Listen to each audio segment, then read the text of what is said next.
Hey guys, welcome everyone. कैसे हैं आप सब? बढ़िया बढ़िया होंगे ऐसे मैं उम्मीद करता हूँ। इस सेशन में हम बात करेंगे टेबुलेशन। लास्ट सेशन में हम बात कर चुके हैं क्लासिफिकेशन। क्लासिफिकेशन में हम क्या करते हैं, जो डाटा है उनको क्लास के हिसाब से, होमोजेनिटी के हिसाब से, सिमिलरिटी के हिसाब से हम अलग अलग क्लास के अंदर डाटा को रखें। यहाँ कुछ भी नहीं है, जो हमने क्लास के हिसाब से बाइफर्केशन किया, बस उसको अच्छे से प्रेजेंट करने के लिए एक टेबल बनाएंगे और टेबल के फॉर्मेट में उस क्लास को प्रेजेंट करेंगे। तो क्लासिफिकेशन जो है वो एक स्टेट्स के हिसाब से एनालिसिस का काम है और टेबुलेशन एक उसको प्रेजेंट करने का तरीका है। तो यहाँ हम क्या कर रहे हैं, उसको प्रेजेंट करते हैं। प्रेजेंट करने के लिए तीन तरीके से प्रेजेंट किया जा सकता है। टेबल्स, इससे नेक्स्ट हम जो पढ़ेंगे डायग्राम, उससे नेक्स्ट हम पढ़ेंगे ग्राफ। डायग्राम और ग्राफ जो है उनसे तो प्रेजेंटेशन पे पर्टिकुलर बहुत ज़्यादा क्वेश्चन पूछे जाते हैं। टेबल इसको क्लासिफिकेशन का ही ज़्यादातर हिस्सा माना जाता है, क्योंकि क्लासिफिकेशन हमने क्या कर चुके हैं, अलग से क्लास कर चुके हैं, क्लास वाइज उनका बाइफर्केशन कर चुके हैं, बस उसी को हम प्रेजेंट कर रहे हैं। तो प्रेजेंटेशन के लिए हमने क्या किया, टेबल बनाया है। तो ये क्लास का ही प्रेजेंटेशन है और ये प्रेजेंटेशन उतना बेहतर नहीं है जितना डायग्राम और ग्राफ का होता है, क्योंकि डायग्राम और ग्राफ जो है वो प्रेजेंटेशन टेबल पढ़नी आनी चाहिए, समझनी आनी चाहिए। डायग्राम और ग्राफ जो है वो किसी को अगर नहीं भी है, अनपढ़ भी है, तो वो भी देख के समझ सकता है। क्लियर है? तो यहाँ हम बात करेंगे टेबुलेशन की। सिंपल सा सेशन होगा, बहुत आसान सा। टेबुलेशन का मतलब क्या है? Meaning of tabulation, any orderly arrangement of data in column और रो। हम जब डाटा को रो और कॉलम के हिसाब से सजा देते हैं, प्रेजेंट करते हैं, तो वो हमारे लिए क्या एक तरीके से टेबुलेशन है। क्लासिफिकेशन में हम क्या करते हैं, क्लासिफिकेशन सीधा 0 से 5, 5 से 10, 10 से 15, 15 से 20, इस तरीके से लिखा। इसकी फ्रीक्वेंसी लिखी 5, 7, 15 और 10। ये भी एक तरीके से क्या है, जैसे ये फ्रीक्वेंसी हो गई, ये क्लास इंटरवल हो गया, ये आपकी क्लासिफिकेशन। इस क्लासिफिकेशन को प्रॉपर वे में हमने टेबल लिखा। टेबल जो है जैसे इसका लिख दिया कि किसकी टेबल है, मार्क्स ऑफ स्टूडेंट्स। तो ये क्या हो गया, एक तरीके से टेबुलेशन। जब हम क्या करते हैं, कॉलम और रो के हिसाब से हम क्या करते हैं, डाटा को रिप्रेजेंट करते हैं, उसके हिसाब से हम उनके अंदर एडजस्ट करके ऑर्डरली अरेंजमेंट करते हैं, तो हमारे लिए क्या हो जाएगी, टेबल हो जाएगी। तो ये इस तरीके की क्या होगी, टेबल बनेगी। ऑब्जेक्ट क्या है, एक सिस्टमेटिक प्रेजेंटेशन, सही तरीके से प्रेजेंट कर पाए।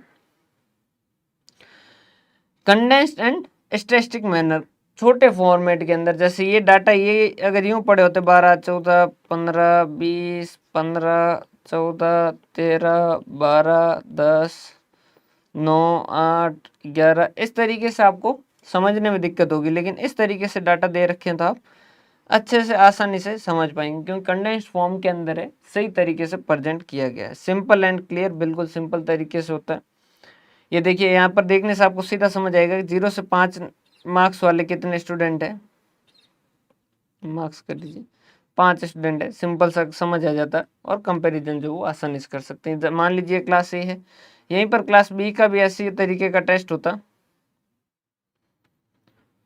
और यहाँ पर जैसे 7 है, यहाँ पर 3 है, यहाँ पर 2 है, यहाँ पर 11 है, तो उस केस के अंदर आप कंपेरिजन कर सकते हैं। 0 से 5 वाले जो है वो क्लास बी में ज़्यादा है, 5 से 10 वाले ए में ज़्यादा है, 10 से 15 वाले ए में ज़्यादा है, और 15 से 20 वाले बी में ज़्यादा नंबर ऑफ स्टूडेंट। इस तरीके से आप कंपैरिजन भी कर सकते हैं। इंपॉर्टेंस बिल्कुल सिंपल सा इंपॉर्टेंस क्या है, सिंप्लीफिकेशन हो जाता है। जो डाटा बहुत कॉम्प्लिकेटेड लगते हैं उनको अगर आप टेबल बना दोगे तो सिंपल तरीके से दिखना लग जाएगा, कंपैरेटिव स्टडी कर पाओगे। सेविंग किस में हो जाएगा, इन टाइम हो जाएगा, इन मनी हो जाएगा, इन कॉस्ट हो जाएगा। उसी को समझने के लिए आपको टाइम, पैसा और मेहनत जो वो कम लगेगी। स्टैटिस्टिकल एनालिसिस कर सकते हो आसानी से, और एग्जीबिशन और प्रेजेंटेशन, ये उन्हीं डाटा को सही तरीके से प्रेजेंट करने का तरीका है। क्लासिफिकेशन अच्छे से पढ़ लिया तो फिर उसके बाद में ये तो उसका बिल्कुल एक यूँ समझ लीजिए सप्लीमेंट्री पार्ट है, क्यों क्लासिफिकेशन आप क्लास में अलग अलग उसको बांट चुके हो, बस यहाँ पर आप क्या कर रहे हो, उसको प्रेजेंट कर रहे हो। लिमिटेशन क्या है, without reference not made fully clear. अब ये जो ये जब टेबल बनाते हो तो उसके इसके अंदर आपको रेफरेंस देना होगा कि ये किस मामले में है, क्या चीज़ थी। जैसे टेबल के अंदर जैसे इस तरीके से लिखा है, सिर्फ इस तरीके से लिखा है तो आपको समझ नहीं आएगा। उसके साथ आपको रेफरेंस देना होगा कि एक टेस्ट जो है वो इस सब्जेक्ट का लिया गया, जो 20 मार्क्स का टेस्ट लिया गया उसके अंदर 30 स्टूडेंट्स ने जो है वो पार्टिसिपेट किया और उनके मार्क्स जो वो इस तरीके से है और उसके लिए टेबल बनाई गई, तभी जाके आप इसको समझ पाओगे। Independent entity almost vanished. अब क्या होता है, जैसे अब यहाँ पर इस टेबल में अगर कोई आपसे पूछ ले कि बताइए कि 2 नंबर लाने वाले स्टूडेंट कितने हैं, तो आप नहीं बता पाएंगे। क्यों? क्योंकि 0 से 5 के अंदर 2 भी है, 0 से 5 के अंदर 3 भी है, 0 से 5 के अंदर 4 भी है, 0 से 5 के अंदर 0 वाला भी है। तो इंडिपेंडेंट जो उसकी एग्जिस्टेंस है वो खत्म हो गई है, वो अब नहीं बचेगी, वो सारी की सारी क्या हो जाएगी, वैनिश्ड हो जाएगी। Difference between classification and tabulation, पहले क्लासिफिकेशन होता है उसके बाद में टेबुलेशन होता है। यहाँ पर आप क्या करते हो, सिर्फ सिमिलरिटी और डिसिमिलरिटी के हिसाब से जो एक जैसे उनको एक साथ करते हो। यहाँ पर क्या करते हो, इन रोज और कॉलम जो आपने सिमिलरिटी और इनसिमिलरिटी के हिसाब से जिनको आपने क्लासिफाई किया उसी को आप क्या कर रहे हो, रो और कॉलम के हिसाब से रिप्रेजेंट कर रहे हो। ये एक स्टैटिस्टिकल एनालिसिस का मेथड है और ये प्रेजेंटेशन का मेथड है, थोड़ा ध्यान रखिएगा। ये स्टैटिस्टिकल एनालिसिस का है और ये प्रेजेंटेशन का क्या मतलब हुआ कहने का, आप क्लासिफिकेशन करते हो ताकि आप स्टैटिस्टिकल एनालिसिस कर सको, मतलब कि आप होमोजेनियस सिमिलर एक जैसे डाटा जो एक साथ इकट्ठा करते हो वो क्यों करते हो, ताकि आप उसके ऊपर स्टेट्स लगा सको, उसके ऊपर आप एनालिसिस कर सको।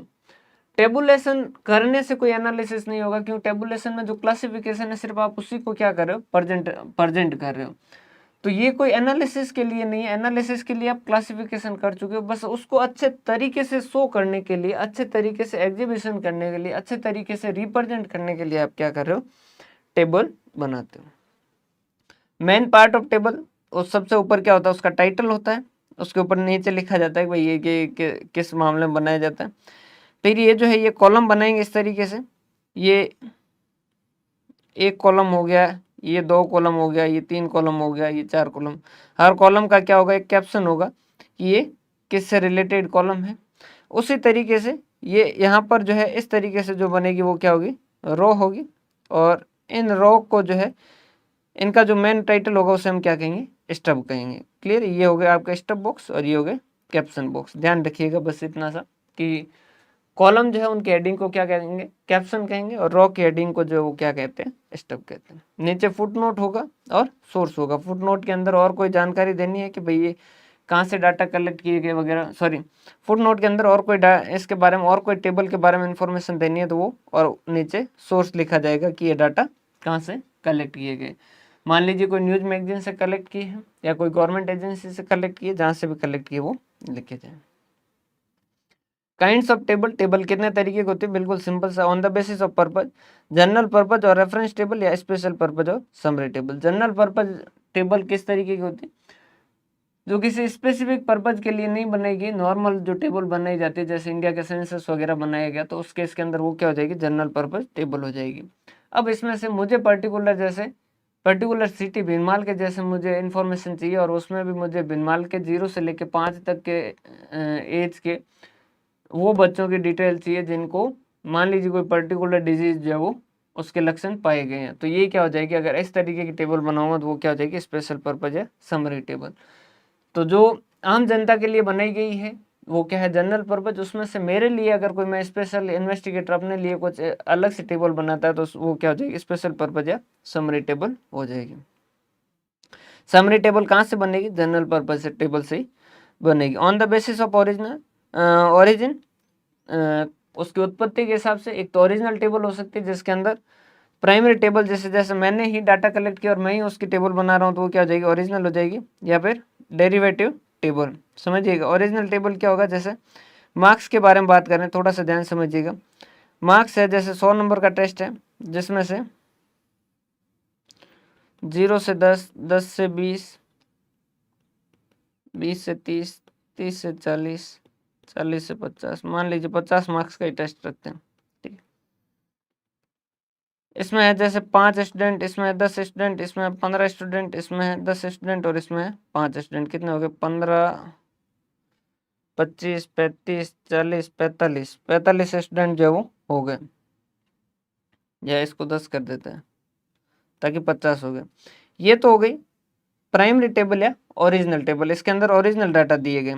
अब डेरिवेटिव टेबल क्या होगी, इस डाटा से अगर आप कुछ डिराइव करते हो, डेरिवेटिव आप एफएम के अंदर भी पढ़ोगे, वहां पर भी डेरिवेटिव का मतलब क्या होता है, डेरिवेटिव के अंदर ऐसा इंस्ट्रूमेंट जो किसी और चीज से वैल्यू जो अपने डिराइव करता है उससे हासिल करता है, उसे हम क्या कहते हैं, डेरिवेटिव कहते हैं। तो यहाँ पर भी क्या है, वही वर्ड, उसी वर्ड का वही मतलब है कि डेरिवेटिव टेबल, ओरिजिनल टेबल से डिराइव करके कुछ टेबल बनाई गई। यहीं पर जैसे आपने परसेंटेज के हिसाब से कैलकुलेट कर दिया कि यहाँ पर कितने परसेंटेज है, तो 10% स्टूडेंट जो है वो ये है, 20% स्टूडेंट ये है, 30% ये है, 20% ये है और 20% ये है। तो ये अगर इस तरीके की टेबल है तो ये क्या हो जाएगी आपकी डेरिवेटिव टेबल। जो प्राइमरी टेबल है उससे डिराइव करके बनाई गई टेबल जो वो क्या हो जाएगी derivative table. Average, ratio, percentage वगैरह इस तरीके के बनते हैं। On the basis of construction simple और सिंगल और वन वे टेबल हो सकती है।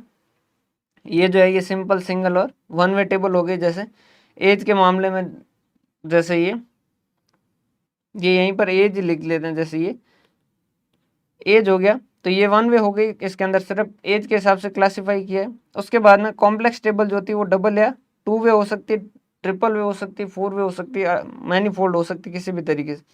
अब यहीं पर क्या किया, एज और जेंडर के हिसाब से मैंने क्लासिफाई कर दिया। एज और जेंडर के हिसाब से किस तरीके से समझिएगा,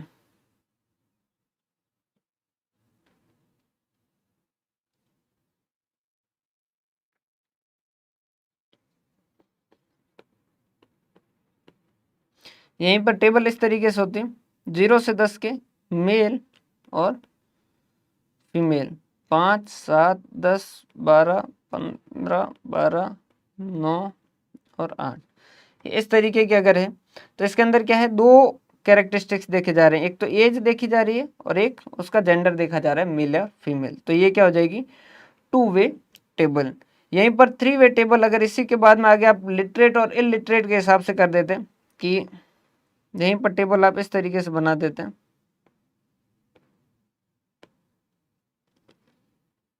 ये हो गया लिटरेट और ये इलिटरेट, मेल और फीमेल, 5, 11, 10, 5, 5, 3, 4, 7, 2, 5। तो ये क्या हो गए, एक तो एज दिखा रहे हैं, एक लिटरेट इलिटरेट दिखा रहे हैं, एक मेल फीमेल दिखा रहे हैं, तीन कैरेक्टरिस्टिक्स दिखा रहे हैं। तो ये क्या हो जाएगा ट्रिपल वे। और मैनीफोल्ड के अंदर अगर जैसे एज भी बता रहे हो, जेंडर भी बता रहे हो, लिटरेसी भी बता रहे हो और रेजिडेंस भी बता रहे हो, तो उस केस के अंदर वो क्या हो जाएगा मैनीफोल्ड। 4 या उससे ज़्यादा है तो फिर वो सारे मैनीफोल्ड में आ जाते हैं। इसके अलावा टेबल का क्लासिफिकेशन जो वो इस तरीके से भी होता है मैकेनिकल, मतलब कि जो मशीन के द्वारा बनाई जाती है उसमें कैसे करते हैं हम, सबसे पहले कोड बना देते हैं, फिर उसका ट्रांसक्रिप्शन, वेरिफिकेशन, सॉर्टिंग और टेबुलेशन। वैसे इतना ज़्यादा इंपॉर्टेंट नहीं है, बस प्रोसेस ध्यान रखिएगा किस तरीके से बनाते हैं। बाइवेरिएट फ्रीक्वेंसी टेबल क्या होती है, ऐसी टेबल जो दो क्वालिटीज को एक साथ के अंदर कंबाइंड करके टेबल बनाते हैं, उस केस के अंदर उसे हम क्या कहते हैं two variable of same same number of item. जैसे ये एक एग्जांपल से समझ आ जाएगा आपको कि जैसे स्टेट्स के अंदर नंबर है और इको के अंदर नंबर दे रखे हैं, जिसमें मैक्सिमम मार्क्स जो 20 है और नंबर ऑफ स्टूडेंट 20 है। तो जैसे हमने क्या किया समझिएगा, टेबल आसानी से बता देता हूँ मैं, इको और स्टेट्स।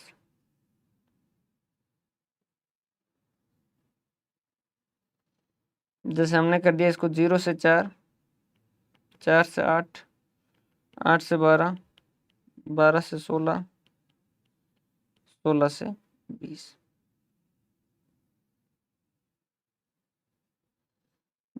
0 से 4, 4 से 8, 8 से 12, 12 से 16, 16 से 20।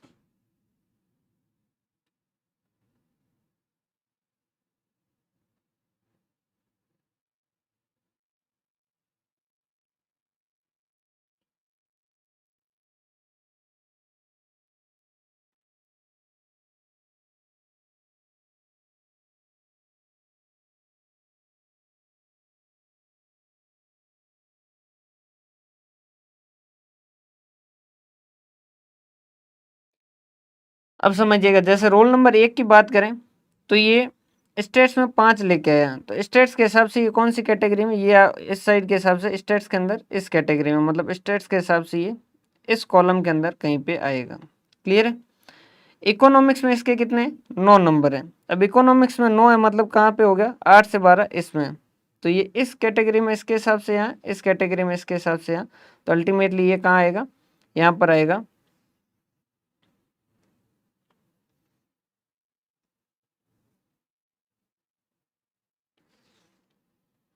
समझ पा रहे हैं बात? देखिए इसके यहाँ 5 नंबर, इसके 9 नंबर है। 5 नंबर स्टेट्स के अंदर, तो 5 नंबर मतलब कि इस कैटेगरी में, तो इस कैटेगरी मतलब इस लाइन के अंदर कहीं पे भी आ सकता है। क्लियर है? और इको में इसके कितने, 9 नंबर। इको में 9 नंबर मतलब ये किस कैटेगरी में आएगा, इस कैटेगरी में, 8 से 12 वाली कैटेगरी में। मतलब ये स्टूडेंट कहाँ पे, यहाँ पे। क्लियर है? कि स्टेट्स में 4 से 8 के बीच में और इको में 8 से 12 के बीच में। तो यहाँ पर क्या हो जाएगा, यहाँ कितना लिख देंगे, 1 लिख देंगे।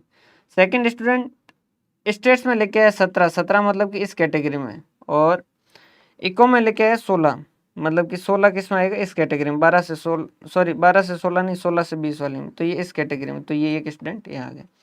तीसरा जो है 6 और 6, यहाँ पर 6 मतलब कि इस कैटेगरी में, यहाँ पर 6 मतलब इस कैटेगरी में, तो ये इस यहाँ पर आ गया।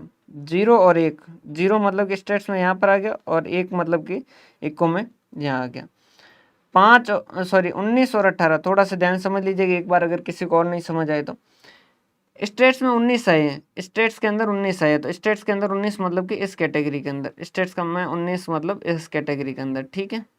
और उसके बाद में इको में लेके आए 18 मतलब कि इस कैटेगरी के अंदर, तो मतलब ये कहाँ पर आएगा, ये यहाँ आएगा। क्लियर? तो ये यहाँ पे आ गया। उसके बाद में 6 रोल नंबर स्टेट्स में लेके आए 11 नंबर, स्टेट्स में 11 नंबर, स्टेट्स में 11 नंबर मतलब कि इस वाली कैटेगरी में, स्टेट्स के हिसाब से ये इस कैटेगरी के अंदर है।